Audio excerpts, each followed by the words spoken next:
All right. So beginning from MCQ number 21. An economy experiences a recession and moves from full employment to 5% unemployment. Which movement from X to Y on the PPC diagram shows the consequence for the economy? What is happening?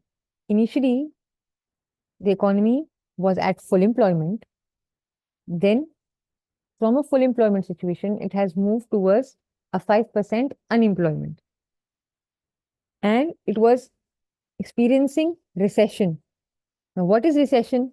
Can anybody recall it for me before I proceed towards the MCQ? Yes, recession is a decline in the real GDP. For what? For 2 successive quarters or for 6 months or more, right? All right. Now, they're saying which movement from X to Y on the PPC shows the consequence for the economy. Now, which of the PPC is actually depicting this situation? Which situation? That initially from full employment level, now the economy has shifted towards a 5% unemployment level. And what has caused this to be? Due to the recession, right? Now, let's look at D first. What is happening in D? If you look at D, so in D, X is a situation where it's unattainable. Remember, when any point used to be outside the PPC, it used to show an unattainable situation, right? In the current scenario, that point is unattainable with the given resources or the given level of technology available, right? It's saying from X to Y. So you think X was the full employment level at that time? No, X was unattainable. X was unattainable. X was not the full employment level. X was unattainable level. So from X to Y. So D is not a situation. Let's look at C. C says, now both X and Y are on the PPC. If you're moving from X to Y, so is point Y showing you an unemployment situation? No. It's just showing that initially, if you were producing more of consumer goods and less of capital goods, now you are producing lesser of consumer goods and more of capital goods. It's not showing a situation of unemployment level. Let's look at B. B is showing that initially you were on a different PPC and then Y is a different PPC. So B is representing a different economy where all the resources are completely used and point X is not attainable. So if it would have been unemployed resources, it should be A. Why? Because initially it was on the PPC and now since there is unemployed resources available, now there is a level of unemployment. So now there are unused resources. That is why the economy is now inside the PPC. And point Y is the situation that depicts the scenario when there are unemployed resources in the economy. All right. So 21 has to be A.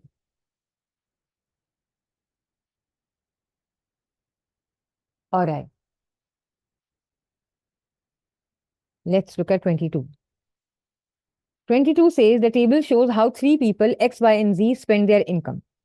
Now they have taken 3 measures: food, clothing, and housing, entertainment and leisure, and luxury goods. Now there are these 3 individuals, person X, person Y, and person Z, and they are showing the proportion of their income being spent on each of these 3 elements: luxury goods, how much they spend on the entertainment and leisure, and the amount of their income being spent on food, clothing, and housing. What are they asking? They're asking what is the likely order of income from lowest to highest income for these 3 people. Now, you, by way of their spending, you are going to assess their income levels. And you are going to assess who is the person who is actually getting hold of the lowest income towards, we are going to move towards the person who is getting hold of who's earning the highest level of income. So you see, by the rule of thumb, we know that the proportion of households who spend, the number of households whose most proportion of income is being spent on the basic necessities of life they are tend to be on lower levels of income. They are tend to be earning lower levels of income. Why? Because most of their income is being spent on the provision of the basic necessities of life. So let's look at which individual is spending the most on food, clothing, and leisure, which is the basic necessity. Person Z. All right.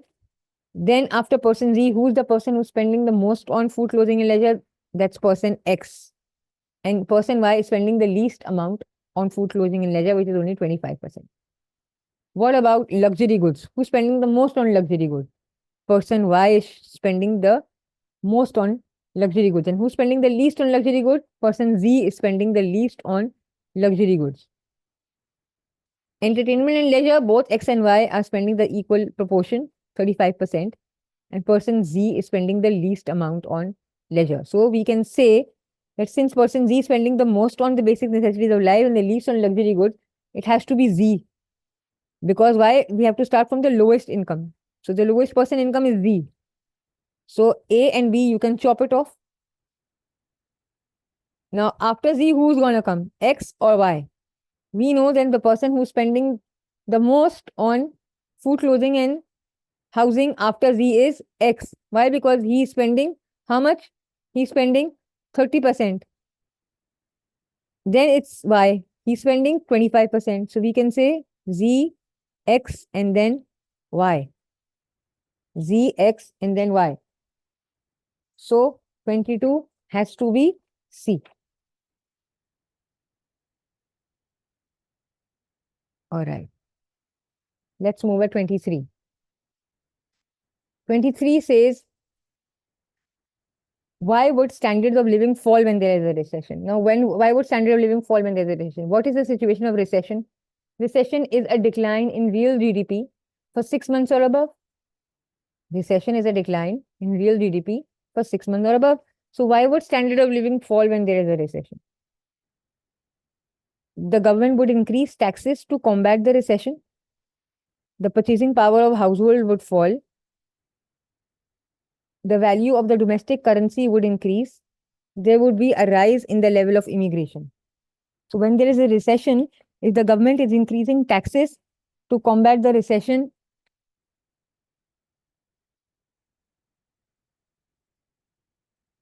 so the government would increase taxes to combat the recession. The purchasing power of households would fall. The value of the domestic currency would increase, and D says there would be a rise in the level of immigration. Yes, it has to be B. Now let me explain you why it has to be B. A says government increases taxes to combat the recession. No, it has to be entirely the opposite. Why? Because government has to decrease the level of taxes to combat the recession. If there is a decline in the real GDP, if the aggregate demand is falling, so the government has to reduce the taxes to combat the recession. So A would be chopped off. Obviously, when there is a recession, the purchasing power of household will fall. So I know that 23 has to be B. Let's look at C. C says the value of the domestic currency would increase. No, when there's a recession, the value of the domestic currency would fall. D says there would be a rise in the level of immigration. When there is a recession, so the level of immigration would fall. So A, C, and D are all incorrect responses, and it has to be B. 24. What is the purpose of an economy's production possibility curve? Now, come on, tell me, what does the PPC shows? PPC shows what can be produced with existing resources in the current technology, right? And it illustrates the concept of, exactly, right, opportunity cost. So, what is the purpose of the economy's PPC?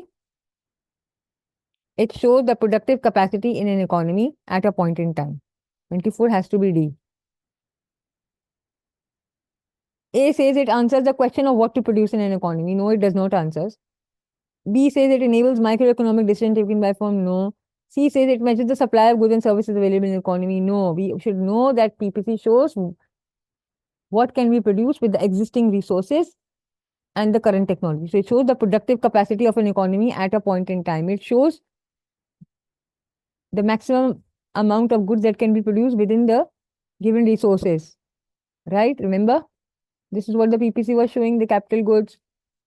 And the consumer goods, for instance, you can put it on the horizontal axis, the point on the PPC. All right. Number 25.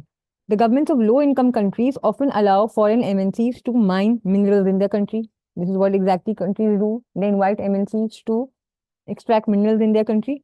Which conflict between benefit and cost might this cause the low-income countries? Now, they are saying there might be a conflict of benefit and cost due to this action of governments.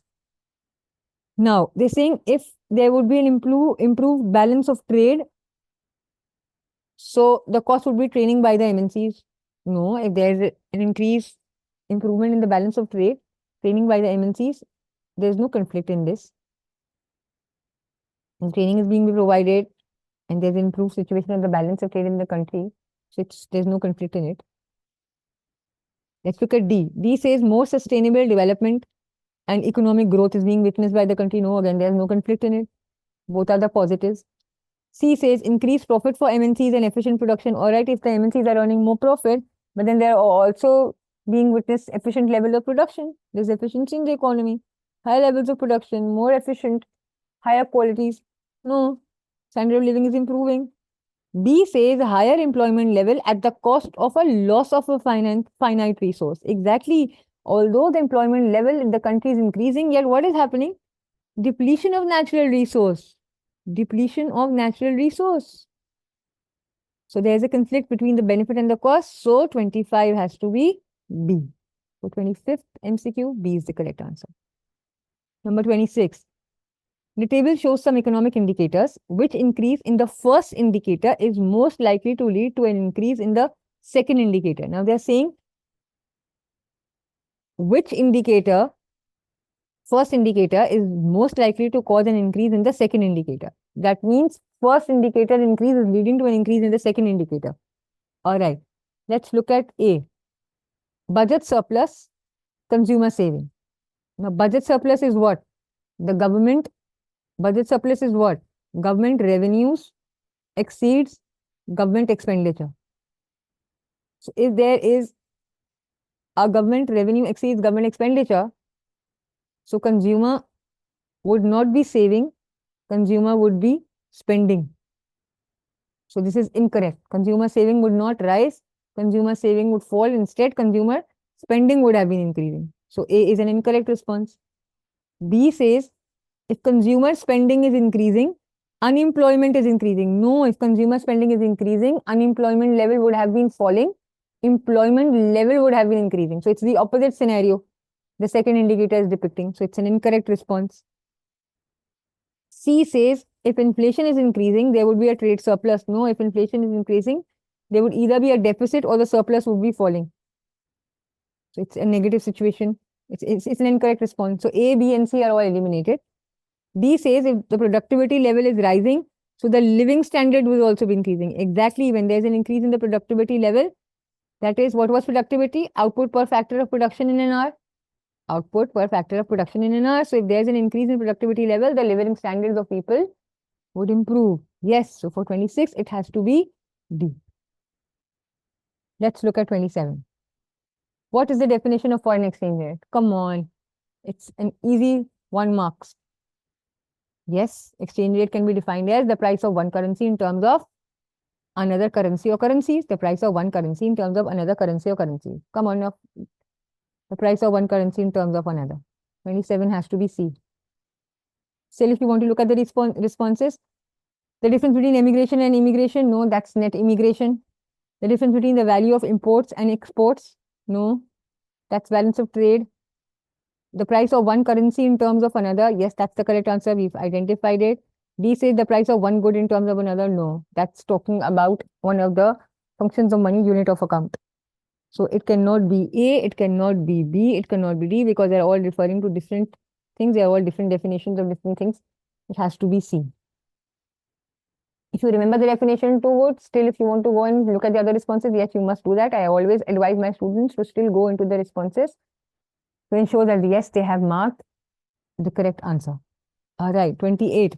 Which activity is correctly linked to the organization that provides it? So you're going to look at the organization and you're going to look at the function. All right, central bank. Central bank regulates the rate of inflation. Yes, that's the correct answer. But then let's look at the other responsibility. Central bank sets direct tax rates. No, central bank, that's not the responsibility. That's not the job of the central bank. Commercial banks manages the government's financial account. No, that's what the central bank does. It's incorrect. Commercial bank safeguards the country's foreign reserves. No, that's again not the function of the commercial bank. So it has to be A, central bank regulates the rate of inflation. Right? All right. And how does it do that? By way of interest rate policy, it largely controls the inflation rate in an economy. Right? All right. So 28 has to be A. 29. Which topic is not included in microeconomics? Now, what was microeconomics and macroeconomics? A good recap it would be by this MCQ. Micro is what is happening in individual markets. We all know that. And macro is what is happening in the whole economy.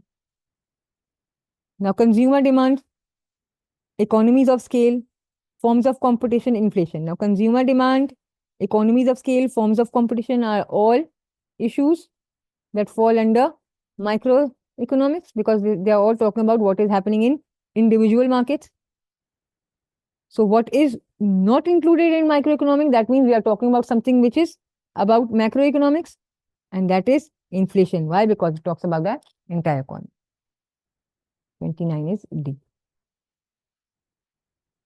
30, the last MCQ. What is likely to cause an immediate decrease in the size of the labor force? Now they're saying which of these options would immediately cause the size of the labor force to fall. All right. 30 says a fall in the average size of the families. Now, if there's a fall in the average size of the families, would there be an immediate decrease in the size of the labor force? Since you do not even know whether the size of the, because of the average size of the families, it would not bring about an immediate decrease in the size of the labor force. So A cannot be the option. B says a fall in the birth rate. Yes, a fall in the birth rate does reduce the size of the labor force, but it would not bring around an immediate decrease in the size of the labor force. In the long run, yes, the size of the labor force is going to fall.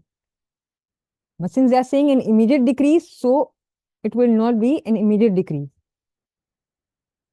D says an increase in net immigration.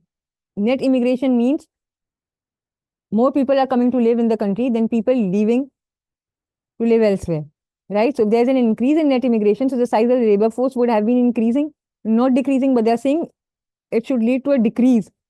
So you are going to nullify that. So it has to be C. 30 has to be C. All right. I hope you've all understood. You've liked what we did in today's paper and you all were with me. Let me know through your suggestions which papers you want me all to continue with. Happy learning. See you. Stay tuned. Take care.